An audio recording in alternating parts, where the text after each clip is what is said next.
Hello good morning ladies and gentleman, आपका फिर से स्वागत है हमारे न्यू वेपन की सीरीज में। तो दोस्तों एक बहुत ही बड़ा अपडेट आया है इंडिया और फ्रांस की रफाल डील में। दूसरा जो हमारा एम का है जो हम खुद बना रहे हैं उसमें भी एक बहुत बड़ा अपडेट आया है। तो दोस्तों जिन्होंने हमारा चैनल सब्सक्राइब नहीं कर रखा तो प्लीज आप चैनल को सब्सक्राइब कर लीजिए। तो शुरू करते हैं आज के वीडियो। दोस्तों जैसा कि आपको पता होगा कि हम फ्रांस से 26 राफेल फाइटर जेट्स खरीद रहे हैं और इन 26 फाइटर जेट खरीदने का मतलब क्या दोस्तों, हम ये फाइटर जेट अपने इंडियन नेवी के लिए खरीद रहे हैं। तो दोस्तों इसमें एक बहुत ही बड़ा अपडेट आया है। 5 जून 2025 को टाटा एडवांस सिस्टम लिमिटेड यानी कि TSL और फ्रांस की दसोल्ट एविएशन ने 4 प्रोडक्शन ट्रांसफर एग्रीमेंट पर साइन किए हैं। दोस्तों इसका मतलब ये है कि अब फ्रांस इंडिया में अपने प्रोडक्शन हाउस खोलेगा, यानी कि जो ट्रांसफर एग्रीमेंट है उस पर साइन होने का मतलब है कि अपनी टेक्नोलॉजी भी फ्रांस अब इंडिया को देगा। वो सभी मैन्युफैक्चरिंग इंडिया में होंगे अपने हैदराबाद में। दोस्तों विमानों के फ्यूजलेज का निर्माण भी हैदराबाद में किया जाएगा, जो पहली बार फ्रांस के बाहर होगा। 26 राफेल मरीन यानी कि राफेल एम फाइटर जेट्स के खरीद के लिए की गई है, जिसमें 22 सिंगल सीटर और 4 ट्विन सीटर विमान शामिल है। इन विमानों की डिलीवरी 2029 के अंत से शुरू होकर 2031 तक पूरी होने की उम्मीद है। दोस्तों जो लोग फ्रांस से नाराज थे और जो कहते थे कि फ्रांस अपनी टेक्नोलॉजी इंडिया को नहीं देता है, तो दोस्तों ये अब उनके लिए भी एक अपडेट आया है और ये इंडिया के लिए भी बहुत अच्छा है कि अब फ्रांस अपनी टेक्नोलॉजी भी इंडिया के साथ शेयर करेगा, वो भी टाटा लिमिटेड के साथ। दोस्तों तो इससे अच्छा क्या हो सकता है कि हमारी मैन्युफैक्चरिंग भी वो इंडिया में करेगा। तो दोस्तों एक बहुत ही ज़्यादा खुशखबरी है। रफाल अगर अब एक बार इंडिया में पैर जमा लेगा तो हमारी टेक्नोलॉजी एविएशन के मामले में कितनी अच्छी हो जाएगी। हमारी एयरफोर्स के पास तो विमान है ही रफाल, और नेवी के पास आने से हमारी नेवी की शक्ति ज़्यादा बढ़ जाएगी।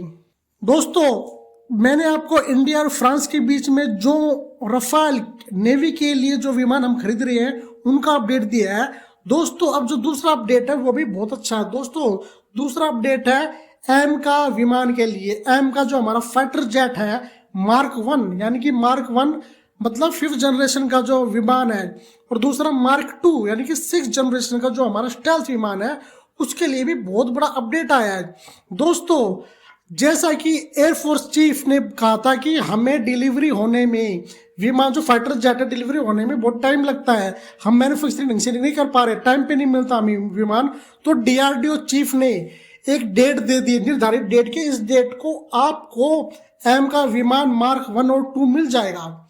तो दोस्तों वो डेट है 2035 एयरफोर्स को डेट दे दी कि इस डेट तक आपको एम का विमान मिल जाएगा।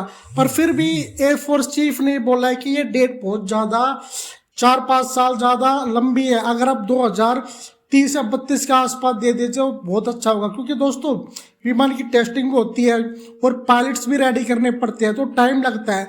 तो एयरफोर्स ने इस चीज़ के लिए नाराजगी जताई है कि आप विमान फाइटर जेट देने में बहुत ज़्यादा देरी कर रहे हो। तो दोस्तों इन देरी का मतलब होता है कि जो फाइटर जेट में इंजन लगते हैं वो हमें बाहर से परचेज करने पड़ते हैं। हम हमारा जो कावेरी इंजन प्रोजेक्ट है वो बहुत लेट है और उसके लिए हमने फंड भी स्टार्ट किया है।